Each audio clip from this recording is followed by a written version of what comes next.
Ashley Flynn, madre de 37 años, 2 hijos y entrenadora de voleibol de secundaria, fue asesinada a tiros en su casa durante la noche en un pueblo tranquilo. Su esposo y sus hijas pequeñas también estaban en la casa. Están bien y la policía reporta señales de entrada forzada. Días después, no hay arrestos, sospechosos detenidos ni explicación clara. Seguimos el caso presentado por Law and Crime. Soy Chris Stewart.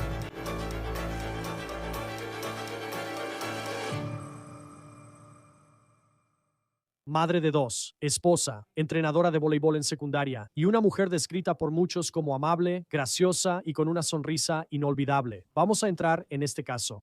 La mañana del 16 de febrero, 2 días tras San Valentín. La policía de un pequeño pueblo en Ohio acudió a la casa de Ashley Flynn y su esposo, donde Ashley recibió un disparo y luego fue declarada muerta. Su esposo y sus 2 hijas pequeñas también estaban dentro de esa casa y es simplemente un milagro que estén a salvo y sin daño alguno. Hasta ahora, la policía ha dicho poco, pero lo que mencionaron es revelador. La evidencia sugiere que fue un robo fallido. Hay señales de entrada forzada. Se escuchó un disparo en la oscuridad y la policía no ha capturado al sospechoso. Se cree que alguien entró a la casa, disparó y mató a Ashley Flynn en un presunto robo. Días después, no hay arrestos. La gran duda en este tranquilo pueblo de Ohio es quién entraría a la casa de una familia en la noche y por qué lo haría. ¿El objetivo era la familia Flynn, Ashley Flynn, o fue al azar? La policía no ha informado su opinión aún. Para entender lo que pasó en este caso y lo que le sucedió a Ashley Flynn, tienes que empezar por quién era ella como persona. De 37 años, vivía en Tip City, Ohio, una comunidad unida a 20 minutos al norte de Dayton. Ashley, casada y madre de 2 hijas, dedicó su vida a trabajar con niños y otras personas. Era muy pública. Fue maestra suplente y entrenadora de voleibol en Tippecanoe. También asistía regularmente a la iglesia. Ella y su esposo eran miembros del Centro de Vida Cristiana, que es una iglesia en Dayton, y esa comunidad realmente está sintiendo su pérdida. Ashley Flynn fue descrita como una miembro querida que vivía su fe todos los días. El distrito escolar de Ashley destacó su hermosa sonrisa, calidez y amabilidad inolvidables. Y sabiendo lo buena persona que era Ashley Flynn, hace muy difícil entender por qué sucedió esto en su casa, según la policía. Esto es lo que sabemos. Según la policía de Tip City, la madrugada del lunes 16 de febrero, poco después de las 2:30, recibieron una llamada. El esposo de Ashley llamó para reportar que alguien entró a su casa. Esa llamada provocó una respuesta y esa respuesta fue captada en tiempo real en el tráfico del escáner policial que pudimos obtener. Escucha esto, va a ser. En Cunningham Court, alguien desconocido entró a la casa de los RB. La puerta del garage sigue abierta. El reportante y su hija menor están encerrados en un dormitorio. Solo una corrección. Los menores están en sus cuartos, dormidos. Aparentemente hubo una mujer que recibió un disparo en la cabeza. Actualmente no está respondiendo. Ese es el dato. Ciudad Manic 31. Bien, eso es. Oficiales llegan a la escena y piden que te estaciones en la iglesia Upper Room. Querida Claire estará esperando en la iglesia. La policía acordonó la zona y revisó el vecindario, pero el sospechoso parecía haber desaparecido. Sin embargo, aún tenían pistas. Notaron señales de entrada forzada. Alguien había entrado en la casa del jefe en Tip City. Greg Atkins informó a los reporteros que las pruebas iniciales indicaban un robo fallido. Hasta ahora, la persona que entró a la casa de Ashley Flynn sigue libre. No hay arrestos y la comunidad está al límite, destrozada y aterrada. En los días desde la muerte de Ashley Flynn, la muestra de apoyo para ella y su familia ha sido abrumadora. Piensas en el distrito escolar donde enseñaba y entrenaba, en la iglesia donde adoraba y en los padres de las chicas que entrenaba. La gente lucha por entender una vida que terminó pronto, especialmente la de alguien que hacía mucho bien en su comunidad. Ahora, el distrito escolar fue de los primeros en pronunciarse, ellos escribieron. Las escuelas de Tip City expresan sus más profundas condolencias a la familia, amigos, colegas y estudiantes de Ashley Flynn. Ashley fue entrenadora de voleibol y maestra suplente en la secundaria Tippecanoe, además de ex maestra en Tip City. Era conocida por su sonrisa, calidez, amabilidad e impacto positivo en muchas personas dentro y fuera del aula y la cancha. LifeWise, Tip City, donde Ashley también enseñó, publicó un mensaje de dolor y esperanza. Estamos desconsolados por el fallecimiento de nuestra maestra, Ashley Flynn. Dios está presente en el Christian Life Center en Dayton, iglesia donde Ashley y su esposo, el pastor, fueron miembros por mucho tiempo. Compartieron la noticia en una publicación que desde entonces ha sido compartida cientos de veces en las redes sociales. Escribieron, cito, una querida miembro de nuestra iglesia, sierva devota de Jesús, esposa, madre, hija y muchos otros roles que cumplió con gracia, devoción y amor incondicional, fue asesinada en su casa. Oren por su esposo, sus hijas y la familia que dejó. También por la investigación en curso. Por favor, oren para que la presencia de Dios traiga consuelo en una situación inconcebible. Un amigo de la familia publicó su propio dolor en línea. Otro acto innecesario de violencia que le quitó la vida a una esposa, madre y amiga nuestra en Tip City. Ashley tenía un corazón amable y amoroso y ahora nos la ha arrebatado un asesino. También están las palabras que Ashley dejó hace unos meses, en octubre de 2025. Publicó sobre las chicas que entrenaba, quienes ahora lamentan la pérdida de su entrenadora. Escribió, no podría estar más orgullosa de estas chicas de séptimo grado. Dieron todo hasta el final. Gran sesión, agradecido de participar, las quiero mucho. Se creó una página de GoFundMe para apoyar al esposo e hijas de Ashley. Cita, realmente no hay palabras. Nuestros corazones están rotos y es devastador incluso estar escribiendo esto. Mucha gente ha preguntado cómo puede ayudar a la familia Flynn durante este momento inimaginable. Esto se hizo como una manera de acompañarlos y aliviar parte de la carga financiera en los días y meses por venir. El GoFundMe ha reunido casi $50,000 para la familia de Ashley Flynn. Ahora hablaremos sobre el caso. Mike King es comandante de policía retirado y anfitrión de Profiling Evil, y pueden escuchar el episodio 3 de su podcast, Jardines del Mal, dentro de la secta Sociedad de Sion. El episodio 3 se estrena esta mañana. Y sé, Mike, que has disfrutado de más de una semana en el puesto número 1 en Apple, así que felicidades por ese podcast. Hablaremos un poco más sobre eso aquí. En un momento, observa este caso de Tip City, Ohio. Es increíblemente trágico al ver el papel de esta mujer en la comunidad. Ver que la policía lo llama robo en una comunidad tan tranquila y de noche. ¿Qué es lo que más te sorprende de este caso hasta ahora? Creo que lo que realmente me llama la atención, Chris, es lo siguiente, que a menudo nos vemos obligados a analizar la victimología. Y aquí tenemos a alguien que, creo, lleva un estilo de vida relativamente de bajo riesgo. Parece ser una mamá que se queda en casa, en su mayoría. Antes era maestra de tiempo completo, ahora trabaja medio tiempo y también es entrenadora en la escuela. Así que claramente está involucrada, claramente participa en su tradición religiosa. Ella sería vista como persona de bajo riesgo. Y muchas veces podemos tener una visión muy limitada en casos como este cuando pensamos en posibles sospechosos debido a ese estilo de vida de bajo riesgo.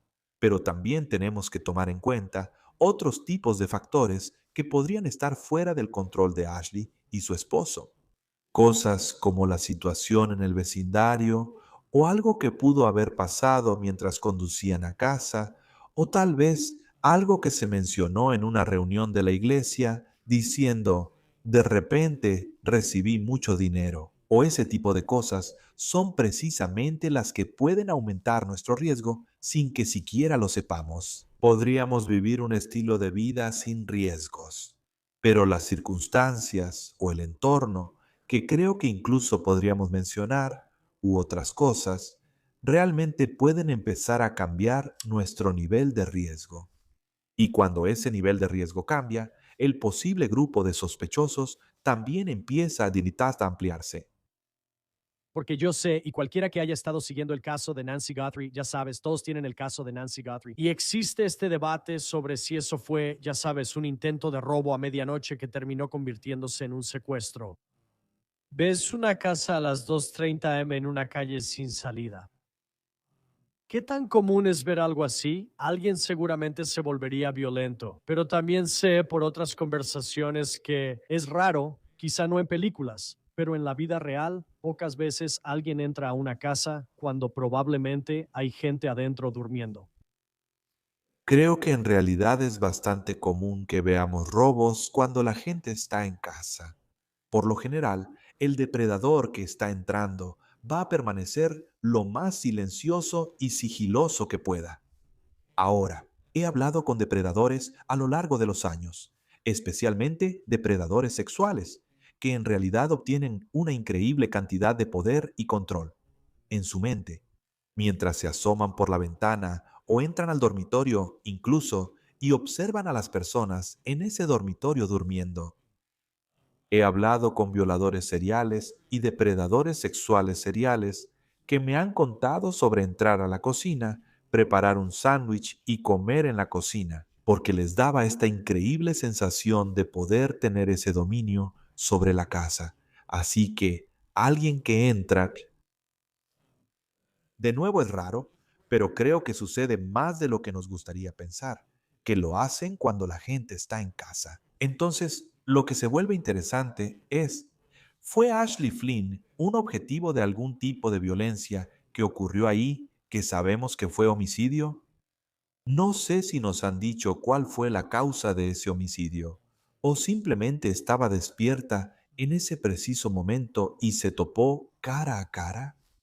Y estoy haciendo muchas conjeturas aquí, Chris, pero siendo atlética o probablemente una mujer de carácter muy fuerte, se defendió en vez de retirarse y eso llevó a un homicidio no planeado en vez de algo que fue planeado y preparado. Y estábamos hablando antes de empezar a grabar, solo con ver esta casa y que está en una calle cerrada.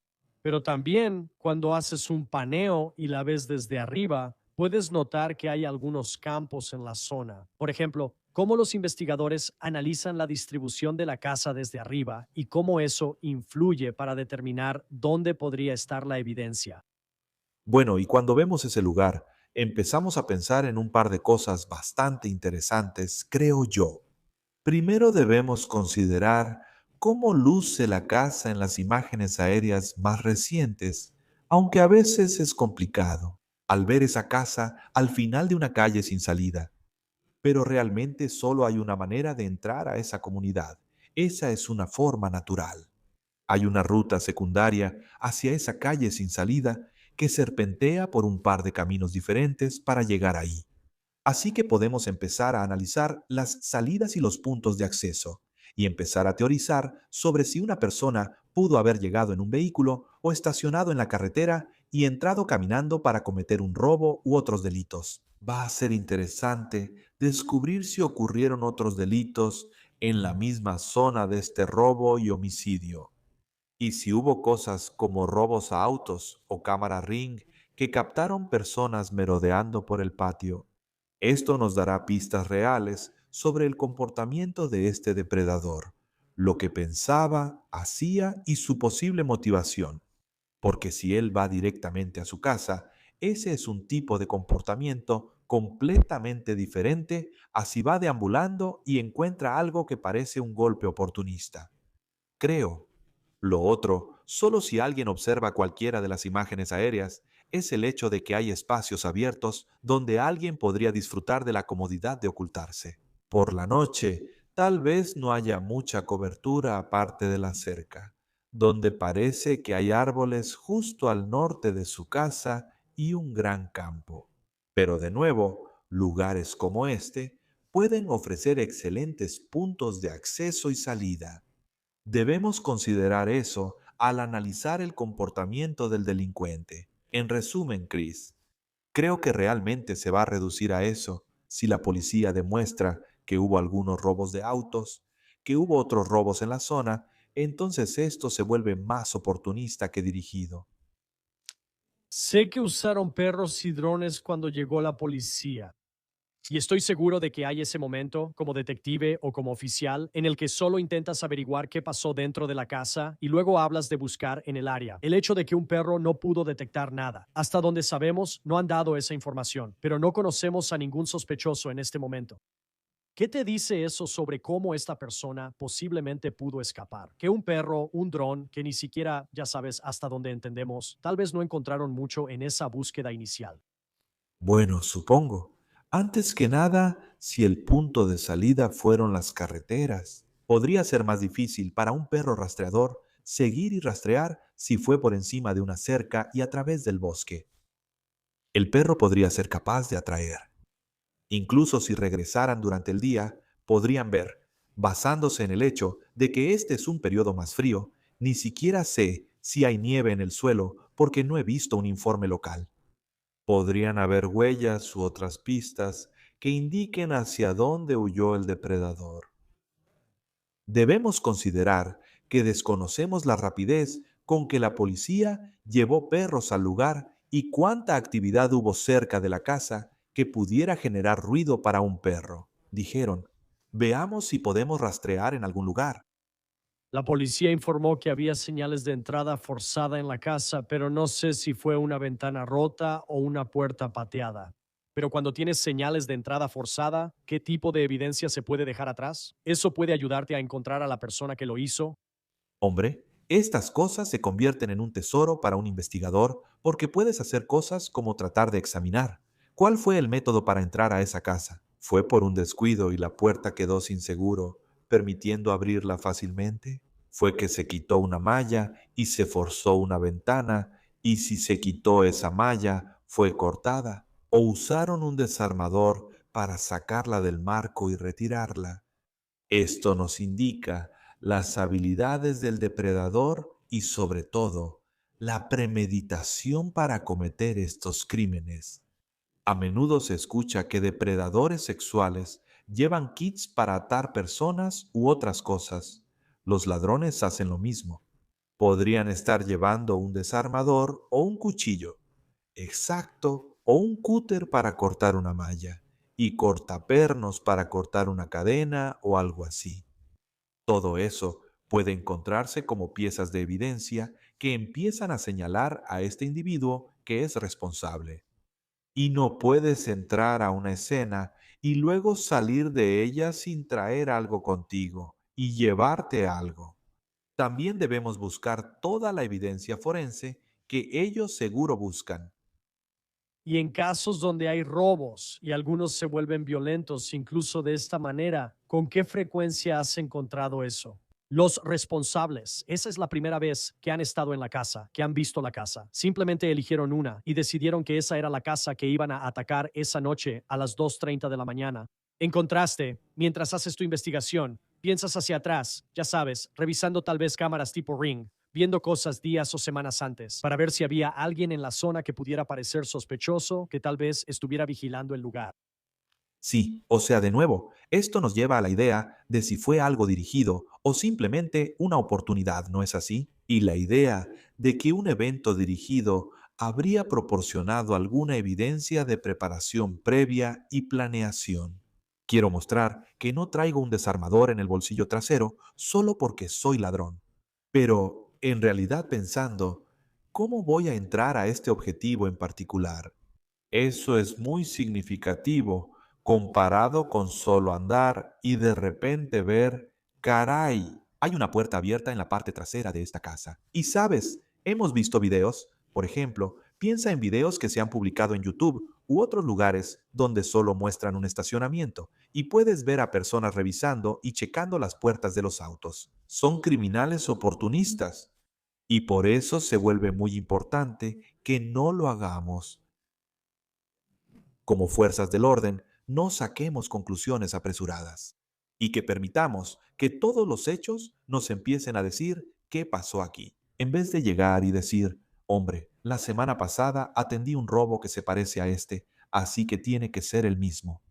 Entonces pasamos todo nuestro tiempo tratando de torcer todos los hechos para que encajen con esta idea que tenemos en la cabeza.